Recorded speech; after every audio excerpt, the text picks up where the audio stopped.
اللہم صلی علی سیدنا محمد وعلی آل سیدنا محمد وبارک وسلم۔ Daily Islamic network YouTube channel پر آپ سب کو خوش آمدید۔ رسول اللہ صلی اللہ علیہ وآلہ وسلم کی ایک بہت ہی پیاری حدیث میں آپ کے ساتھ انشاءاللہ تعالی شیئر کرنے والی ہوں۔ رسول اللہ صلی اللہ علیہ وآلہ وسلم نے ارشاد فرمایا کہ جنت میں نے ایک گھر دیکھا، ایک محل دیکھا جو کہ سونے اور چاندی سے بنا ہوا محل تھا، جو اتنا خوبصورت تھا کہ جس کو اگر باہر سے دیکھیں تو اس کی اندر کی خوبصورتی نظر آتی تھی، اور اگر اندر جا کر دیکھیں تو باہر کی ساری خوبصورتی نظر آتی تھی۔ بہت ہی پیارا وہ خوبصورت محل نبی پاک علیہ الصلوۃ والسلام نے فرمایا کہ جنت میں موجود ہے۔ تو صحابہ کرام کو بڑا تجسس ہوا، آپ نے پوچھا صحابہ کرام نے کہ یا رسول اللہ کس خوش نصیب کو وہ گھر ملے گا جنت میں؟ تو آپ علیہ الصلوۃ والسلام نے فرمایا کہ وہ 4 لوگ ایسے ہیں، وہ 4 لوگ ہیں جنہیں اللہ تبارک و تعالیٰ وہ محل عطا کرے گا۔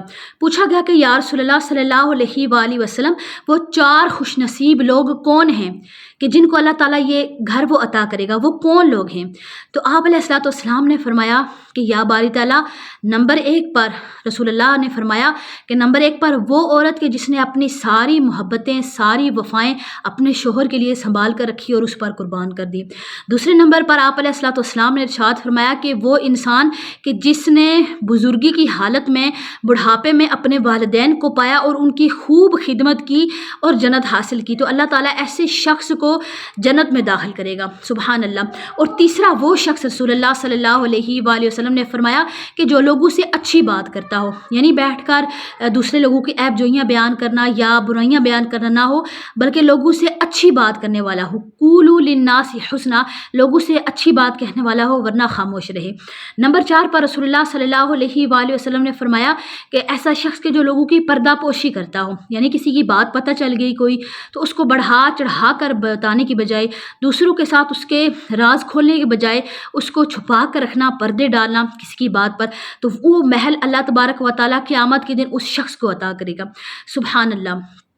ایک مرتبہ نبی کریم صلی اللہ علیہ وآلہ وسلم نے اپنا جبہ مبارک لایا اور ابو بکر صدیق سے پوچھا کہ اے ابو بکر، آپ کو اگر میں یہ جبہ مبارک اپنا دوں تو اس کی برکت سے آپ کیا کریں گے؟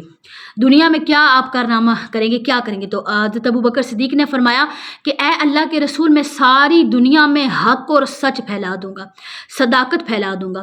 تو حضرت عمر بن خطاب سے پوچھا، پھر آپ نے ان کو جواب دیا ابو بکر صدیق کو کہ اے ابو بکر، آپ کی بات بالکل ٹھیک ہے، لیکن آپ اللہ تعالیٰ کی مراد تک نہیں پہنچے، اللہ کے راز تک نہیں پہنچے۔ پھر دوسری مرتبہ پوچھا آپ علیہ الصلوۃ والسلام نے حضرت عمر بن خطاب سے کہ اگر یہ جبہ مبارک میں آپ کو عطا کروں تو آپ کیا کریں گے؟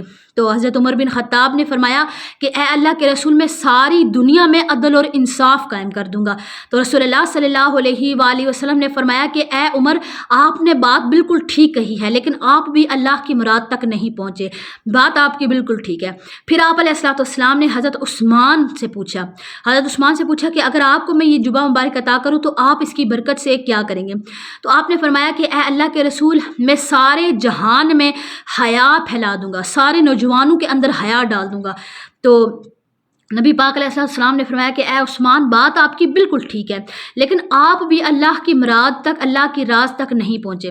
پھر حضرت علی بن ابی طالب سے پوچھا کہ اے علی، اگر آپ کو میں یہ جبہ مبارک عطا کروں تو اس کی برکت سے آپ کیا کریں گے؟ تو آپ نے فرمایا کہ اے اللہ کے نبی، اس جبہ مبارک کی برکت سے میں لوگوں کی پردہ پوشی کروں گا، لوگوں کے عیبوں پر پردہ ڈالوں گا، لوگوں کی عیب جوئیاں جو بیان کرتے ہیں لوگ، میں پردہ پوشی کروں گا، لوگوں کے گناہ کو چھپاؤں گا، برائیوں کو چھپا دوں گا، پردہ پوشی کروں گا۔ تو نبی پاک علیہ الصلوۃ والسلام مسکرائے اور فرمایا کہ اے علی، آپ اللہ کی مراد تک پہنچ گئے، آپ اللہ کے راز تک پہنچ گئے۔ یعنی یہ اتنی بڑی بات ہے کہ کسی کی بات پتہ چل جائے، اگر تو وہ حقیقتاً اس میں موجود ہے بھی، تب بھی پردہ پوشی کا حکم دیا گیا۔ کسی کی کوئی بات پتہ چل گئی، کسی کا کوئی راز پتہ چل گیا، پوشیدہ باتیں، تو اس پر پردہ ڈالنا چاہیے۔ اللہ تبارک و تعالیٰ حدیث پاک میں آتا ہے کہ جو دنیا میں کسی مسلمان کا پردہ رکھے گا، پردہ پوشی کرے گا، تو اللہ تعالیٰ قیامت کے دن اس انسان کی پردہ پوشی کرے گا، اس کے گناہوں پر پردے ڈالے گا اللہ تبارک و تعالیٰ انشاءاللہ تعالیٰ۔ مجھے امید ہے کہ آج کی ویڈیو آپ کو پسند آئی ہوگی۔ السلام علیکم ورحمۃ اللہ وبرکاتہ۔